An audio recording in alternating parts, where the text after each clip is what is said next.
नमस्कार मित्रों, आज एक और प्रसंग मैं आपसे बांट रहा हूँ और वो प्रसंग मुझे स्मरण इसलिए हो आया कि अब संस्कारों का जो युग है वो धीरे धीरे बिल्कुल फेड होता जा रहा है, उड़ता जा रहा है, काफूर होता जा रहा है। जैसे वो काफूर होने के बारे में जो अच्छा प्रयोग किया है अपने श्रीमान दुष्यंत जी ने कि दुख को बहुत सहेज कर रखना पड़ा हमें, दुख को बहुत सहेज कर रखना पड़ा हमें और सुख तो किसी कपूर की टिकिया सा उड़ गया। तो मित्रों, वो कपूर का जो शब्द का जो प्रयोग है मैं उसी को आपके सामने बलराज साहनी और उनके भाई भीष्म साहनी के माध्यम से प्रस्तुत कर रहा हूँ। भीष्म साहनी से मेरी मुलाकात जो है वो 80 के दशक में हुई थी मित्रों, और हम लोगों ने मिलकर, तत्कालीन उस वक्त के पत्रकारों ने और कुछ लेखकों ने मिलकर वहाँ पर एक नई कहानी पर एक विशेष संगोष्ठी का आयोजन किया था, जिसमें भागीदारी मुख्य रूप से आयोजकों में मेरे अलावा, मैं तो कुछ भी नहीं था, बड़ा पिछड़ा हुआ लेखक था या नया लेखक आप कह सकते हैं, लेकिन मेरे साथ स्वदेश दीपक जैसे दिग्गज भी थे। स्वदेश दीपक, राकेश, वत्स और हम लोगों ने मिलकर इस आयोजन का बीड़ा उठाया था और इसमें भीष्म साहनी भी आए थे। तब भीष्म साहनी ने बताया था कि उन्होंने बहुत सारी अपनी पुरानी यादें साझा की थी, उनमें से कुछ एक यादें मैं आपके साथ बांट लेता हूँ, बड़ी दिलचस्प हैं।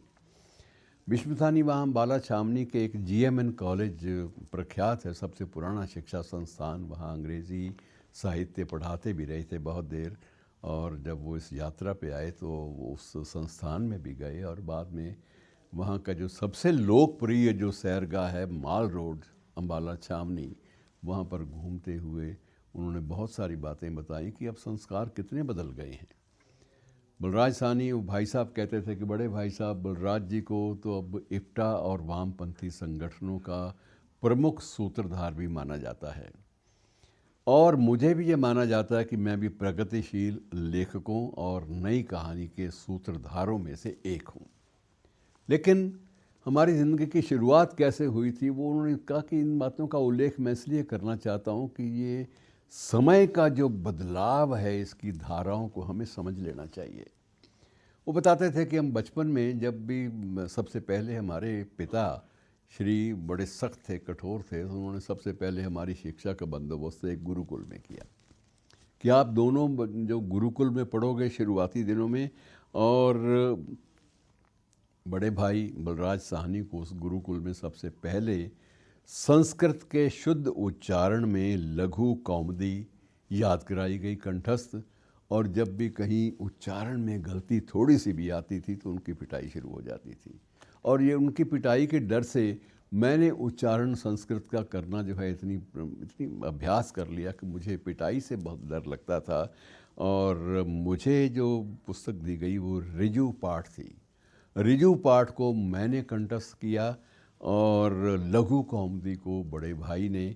और उसके बाद जब हमारा यज्ञोपवीत संस्कार दोनों का हुआ तो यज्ञोपवीत संस्कार के समय बताते थे कि हमारे सिर का पूरी तरह से मुंडन सफाया करा दिया गया बालों का, और उसके बाद सिर्फ चोटियां हमारी रह गईं और हमें चोटीधारी बालक के रूप में बाद में उस गुरुकुल के गुरुजी ने पकड़ा दिए, कटोरे पकड़ा दिए कि जाओ अब भिक्षा पात्र पकड़ा दिए कि ये भिक्षा पात्र लो। और इतने दिनों तक, निर्धारित समय था, वो कहते मुझे भी याद नहीं, लेकिन कई दिनों तक हमें वो भिक्षा पात्र उठाकर भिक्षान देहि ये कहते हुए बहुत बड़े बड़े परिवारों के सामने भी जाके भिक्षा मांगनी पड़ी। और भिक्षा मांग के हम गुरुकुल में लौटते तो वो ज़िंदगी की एक सतह का जिक्र कर रहे थे कि ज़िंदगी कितने ढेरों बदलाव लाती है और उसके बाद परिवर्तन कितना ज़्यादा आया। वही बलराज साहनी इप्टा के सूत्रधारों में भी शामिल हो गए और वही गुरुदेव टैगोर के शांति निकेतन में भी पढ़ाते रहे। फिल्मों में उनकी फिल्में, सारी फिल्में उनकी हिट गईं और चर्चा का विषय बनी। अंतर्राष्ट्रीय पुरस्कार उनको मिले, 2 बीघा ज़मीन है, चाहे अन्य वक्त की जैसी फिल्में हैं, तो ये चीज़ें चर्चा का विषय बनी रहीं। और मेरी कई कहानियाँ भी उन्हीं बड़े भाई साहब के आशीर्वाद से चर्चा का विषय बनी रहीं। भीष्म साहनी इस बात पर बार बार बल देते थे कि ये जो संस्कारों का सिलसिला है ये बेशक अब पीछे धरातल पीछे छूट गया है, अब मध्यम पड़ गया है, फेड हो चुका है, लेकिन इनके बावजूद इनका जो असर है वो हम पर बाद वाली ज़िंदगी में भी रहा। और हमने कभी भी किसी भी वक्तव्य में, चाहे वो अभिनय हो चाहे मंच का वक्तव्य हो, हमने कभी उच्चारण में कभी अशुद्धि नहीं आने दी। वो इसलिए कि हमें डंडे खा खा कर लघु कौमुदी और ऋजु कौमुदी जो है, ऋजु पाठ, तो ये इन दोनों का उच्चारण जो है कंठस्थ करना पड़ा था। और वो दिन बड़े कड़े थे। उन कड़े दिनों को याद करते हुए ये विचारशील लोग आगे कैसे परिवर्तित हुए, ये आपके सामने है मित्रों।